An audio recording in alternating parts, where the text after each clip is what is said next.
Alléluia. Et lorsqu'il te sauve, il ne marche plus seulement à côté de toi, mais il vient habiter et résider en toi. Parce qu'il a dit, je suis en vous. Je suis en vous. Christ en vous. L'espérance de la gloire. Donc voici les deux raisons fondamentales qui ont empêché ces disciples-là de reconnaître que c'était Jésus. Leurs yeux étaient fermés. Parce qu'ils avaient une idée sur Jésus. C'était un grand maître. Il devait être un grand leader politique, un libérateur. Et lorsque cela ne s'est pas réalisé, le découragement et l'incrédulité ont gagné leur cœur. Jésus a marché avec eux. Il a commencé à leur expliquer les Écritures. Il a commencé à leur expliquer les Écritures.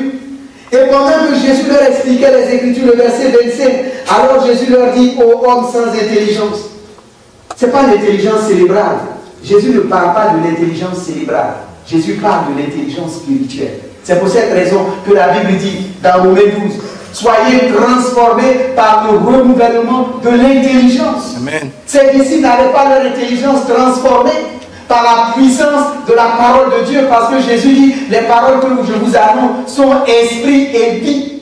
Lorsque la parole de Dieu est plantée dans notre pensée, dans notre intelligence, ça produit la vie, et cette vie-là produit la révélation.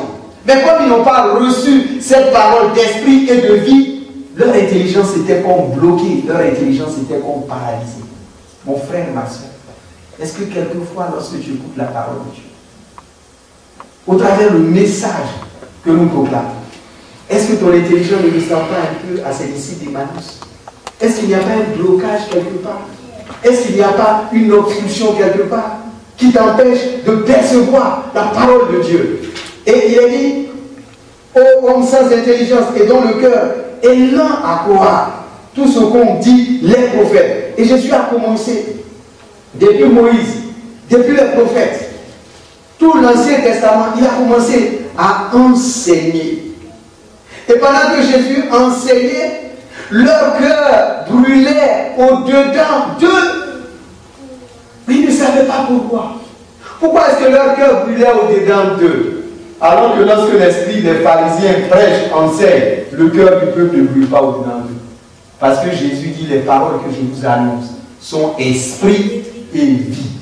Lorsque la parole de Dieu est mélangée avec la puissance du Saint-Esprit, ça travaille les cœurs. Amen. Ça travaille les cœurs. Amen. Ça travaille les cœurs. Et je sais qu'en ce moment, toi qui nous écoutes, toi qui nous regardes, ton cœur est travaillé par le Saint-Esprit. Mais cette action qui a lieu dans ton cœur, c'est ce qu'on appelle l'Esprit viendra et vous convaincra de jugement, de justice et de péché. C'est une bonne action d'écouter la parole de Dieu, d'avoir son cœur qui travaille, d'avoir son cœur qui brûle. Ça veut dire que ce cœur-là est une bonne terre, c'est une terre de réceptivité. Et cette parole qui est plantée va produire son effet.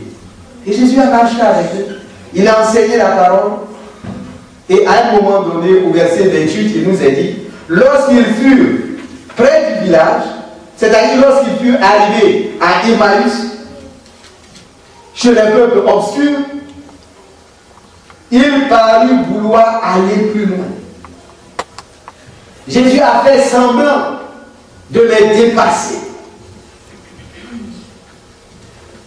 Mais verset 29, mais ils le pressèrent en disant, reste avec nous, car le soir approche. C'est vrai, ces disciples ne l'ont pas reconnu dès le début. Parce qu'ils étaient écrasés par le découragement, par l'incrédulité, par une fausse conception de Jésus. Mais ils avaient une qualité en eux. Et ils avaient d'autres qualités. Ils ont offert l'hospitalité à Jésus. Et la Bible nous dit, certains pour avoir hébergé des étrangers ont fait quoi? Ils ont hébergé des anges. S'ils n'avaient pas invité Jésus chez eux, ils n'auraient jamais fait l'expérience de cette révélation de reconnaître Jésus ressuscité. Mais ils ont offert l'hospitalité à Jésus.